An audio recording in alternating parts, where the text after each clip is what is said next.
오늘은 2022년 1월 2일 주님 공연 대축일입니다. 성부와 성자와 성령의 이름으로 아멘. 마테오가 전한 거룩한 복음입니다. 예수님께서는 헤로데 임금 때 유다 베들레헴에서 태어나셨다. 그러자 동방에서 박사들이 예루살렘에 와서 유다인들의 임금으로 태어나신 분이 어디 계십니까? 우리는 동방에서 그분의 별을 보고 그분께 경배하러 왔습니다. 하고 말하였다.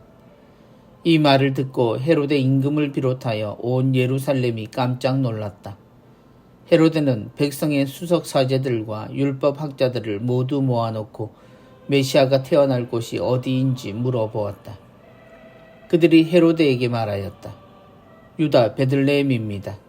사실 예언자가 이렇게 기록해 놓았습니다.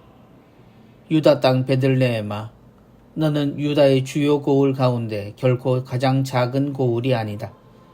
너에게서 통치자가 나와 내 백성 이스라엘을 보살피리라. 그때 헤로데는 박사들을 몰래 불러 별이 나타난 시간을 정확히 알아내고서는 그들을 베들레헴으로 보내면서 말하였다. 가서 그 아기에 관하여 잘 알아보시오. 그리고 그 아기를 찾거든 나에게 알려주시오. 나도 가서 경배하겠소. 그들은 임금의 말을 듣고 길을 떠났다. 그러자 동방에서 본 별이 그들을 앞서가다가 아기가 있는 곳 위에 이르러 멈추었다. 그들은 그 별을 보고 더없이 기뻐하였다. 그리고 그 집에 들어가 어머니 마리아와 함께 있는 아기를 보고 땅에 엎드려 경배하였다.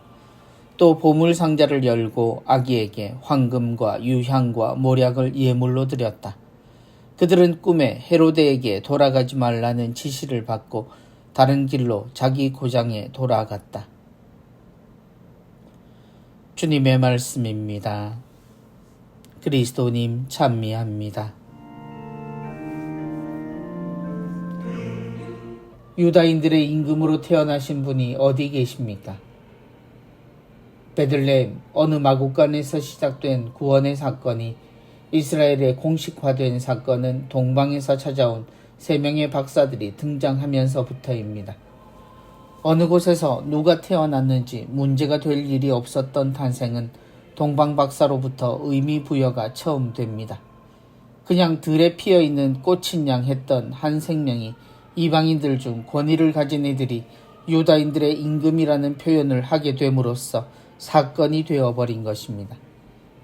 헤로데는 백성의 수석 사제들과 율법 학자들을 모두 모아놓고 메시아가 태어날 곳이 어디인지 물어보았다. 아무도 관심을 갖지 않을 한 사람의 탄생이 의미가 되고 사건이 되는 과정은 놀랍도록 어이없지만 그럼에도 이것이 가능했던 것은 권력자의 관심 안에 의미를 얻었기 때문입니다. 적어도 자신의 위치에 위협이 되는 존재로 이해된 순간 이 권력자는 최선을 다해 그를 찾으려 합니다. 그리고 거기에 동원된 이들은 결국 예수님을 십자가로 이끌었던 사람들입니다. 곧 하느님의 사람들이 결국 사람이 되신 하느님을 세상에서 지워버리려 했던 헤로데의 생각을 끝내 지켰던 셈이 됩니다. 유다 베들레헴입니다.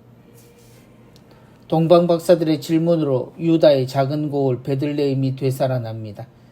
예언의 도시가 현실의 도시가 되었고 그 속에서 사람들이 갑자기 구세주와 연관을 가진 이들이 되고 맙니다. 그리고 그 중에서 가장 작은 이들이 헤로데의 정적이 되고 마는 엄청난 사건이 발생합니다. 후에 우리는 그들을 죄 없는 아기 순교자로 부르게 됩니다. 주님 공연 대축일은 주님의 탄생이 공식화된 또 하나의 성탄 사건이라고 부르지만 적어도 오늘 공연의 내용은 엄밀히 세상이 이해한 주님의 탄생에 대한 이야기로 보입니다. 세상 구원의 하느님의 뜻을 세상의 권력자는 정치적인 사건으로 이해했고 이를 막기 위해 하느님을 맞서는 엄청난 잘못으로 이어집니다. 하느님은 세상을 구하고자 하셨으나 세상은 그 뜻을 원하지 않았다는 것을 복음 속 헤로데는 보여줍니다. 그들은 그 별을 보고 더없이 기뻐하였다. 그럼에도 불구하고 마구간에서 주님의 탄생이 이루어졌듯 주님 공연을 통한 분명한 것은 주님의 구원은 뚜렷이 이루어졌다는 것입니다. 동방에서 별을 따라 찾아온 이들은 그 별이 알려주는 마구간의 아기를 구원으로 받아들였습니다. 그리고 이방인이었던 그들이 오히려 가장 먼저 구세주를 알아보고 경배했던 이 사건을 통해 주님의 오심이 이스라엘만의 구원이 그 내용이 아니었다는 것이 드러납니다. 곧 2000년 전 사건을 알고 있는 우리에게 주님 공연의 이 사건이 그리 즐거운 사건만은 아니지만 그럼에도 어김없이 하느님의 굳은 의지가 이루어진다는 것을 알려주고 또한 그 의지가 세상 모두를 구원으로 이끄는 계획이었음을 알려주는 행복한 사건이었음도 분명합니다. 새로운 한 해의 시작과 함께 찾아온 주님 공연 대축일은 올 한 해 우리에게 주님의 존재가 헤로데에게 찾아온 위기가 아니라 동방 박사들에게 찾아온 구원의 소식이 되어야 한다는 것을 말해줍니다. 우리는 여전한 위기 속에 있고 미뤄지고 있는 자유에 대한 목마름이 있지만 이 모든 것에서 일어날 수 있는 기회와 시기는 바로 우리 안에서 이미 일어나고 있다는 것을 알았으면 합니다. 누군가에게는 아무것도 아닌 것에서 구원은 시작되었고 그 틈에서 구원은 현실로 자라고 꽃이 피어 우리에게 찾아왔음을 우리는 압니다. 결국 그들이 바쳤던 황금과 유향과 모략처럼 영원한 하느님의 사랑과 그 향기는 우리를 가득 채우고 결코 사라지지 않을 희망과 기쁨이 되었으니 우리도 힘을 내어 이미 드러난 주님의 사랑으로 이 한 해를 채워 나갔으면 좋겠습니다. 성부와 성자와 성령의 이름으로 아멘.